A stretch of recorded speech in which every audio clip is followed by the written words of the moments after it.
Oke, kita ketemu lagi dan kali ini kita bakal bahas satu pertanyaan yang cukup fundamental. Bisa nggak sih Islam dan sosialisme itu jalan bareng? Nah, kita akan coba telusuri sebuah sudut pandang yang bilang kalau keduanya itu punya perbedaan yang sangat-sangat mendasar. Jadi, ini dia pertanyaan intinya. Apakah menggabungkan Islam dan sosialisme itu sesuatu yang mustahil? Dalam pembahasan kali ini, kita akan coba bongkar apa sih titik-titik ketegangan utama antara dua ideologi besar ini, tentunya berdasarkan argumen dari materi sumber yang kita kaji. Oke, kita langsung masuk ke intinya ya. Sumber yang kita bedah kali ini tuh posisinya jelas banget. Tesis utamanya adalah sosialisme dalam pandangan mereka itu murni sistem hasil pemikiran manusia. Dan karena itu, pada dasarnya sistem ini bertolak belakang dengan ajaran Islam yang sumbernya dari wahyu. Nah, ini jadi titik berangkat untuk seluruh analisis kita hari ini. Biar lebih terstruktur, kita bakal bedah argumen ini satu persatu. Kita mulai dari konflik yang paling dasar, terus masuk ke soal kepemilikan, lanjut ke perdebatan antara materialisme dan spiritualitas, beda sumber hukumnya, sampai gimana hasil akhir dan insentif dari masing-masing sistem.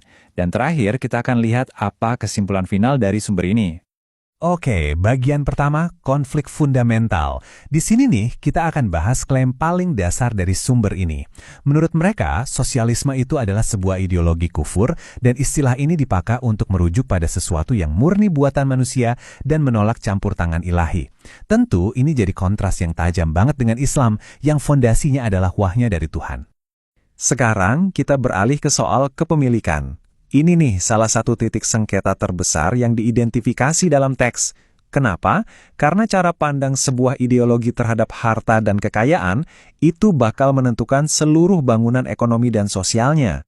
Nah, slide ini menarik banget karena kita bisa lihat perbandingannya secara langsung. Di sisi kiri, menurut sumber, sosialisme itu menghapus kepemilikan pribadi atas alat-alat produksi. Semuanya diambil alih dan dikontrol oleh negara. Sebaliknya, di sisi kanan, Islam dijelaskan mengakui 3 jenis kepemilikan, yaitu individu, umum, dan negara. Di sini, kekayaan itu dipandang sebagai amanah dari Allah yang pengelolaannya diatur oleh syariah, bukan semata-mata aturan negara. Oke, dari urusan ekonomi, kita geser sedikit lebih dalam ke fondasi filosofisnya.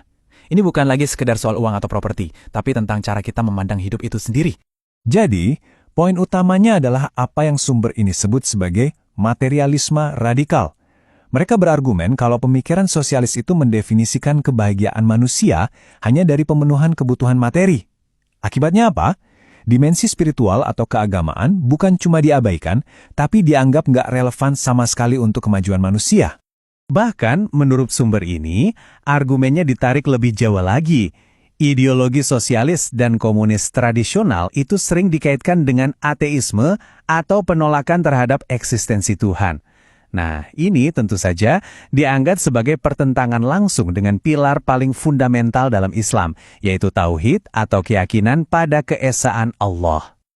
Lanjut ya, dari sini kita bisa lihat benang merahnya ke perbedaan krusial berikutnya yang diangkat sumber ini, yaitu soal dari mana datangnya hukum dan otoritas tertinggi dalam masing-masing sistem.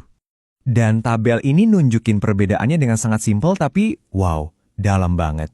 Untuk sosialisme, sumber hukumnya ya pemikiran manusia, logika, kesepakatan, analisis manusia. Sedangkan untuk Islam, sumber hukum tertingginya adalah wahyu dari Tuhan. Menurut pandangan ini, perbedaan ini udah nggak bisa dijembatani lagi. Oke, dari teori dan filosofi, sekarang kita lihat gimana soal prakteknya di dunia nyata. Bagian ini ngebahas pandangan sumber tentang apa yang mereka lihat sebagai kegagalan sosialisme dalam penerapannya dan perbandingan struktur insentifnya dengan model Islam. Nah, sumber ini ngasih beberapa kritik sistemik nih terhadap sosialisme. Katanya, sistem ini gagal menciptakan kesejahteraan yang merata, cenderung mematikan inisiatif individu, dan juga menghilangkan persaingan yang sehat.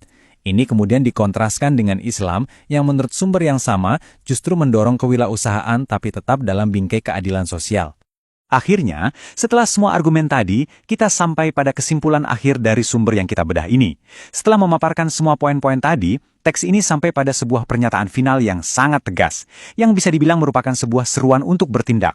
Dan inilah kesimpulannya, sebuah kutipan langsung yang lugas, dinyatakan bahwa umat Islam wajib menolak sosialisme dan kembali pada sistem ekonomi serta politik Islam yang utuh.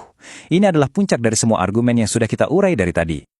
Nah, seluruh analisis ini pada akhirnya membawa kita ke satu pertanyaan penutup yang lebih luas untuk kita renungkan bersama. Sebenarnya, seberapa besar sih pengaruh pandangan dunia kita, apakah itu spiritual, materialis, atau yang lainnya, dalam membentuk sistem ekonomi dan politik yang kita yakini paling ideal? Terima kasih sudah menyimak.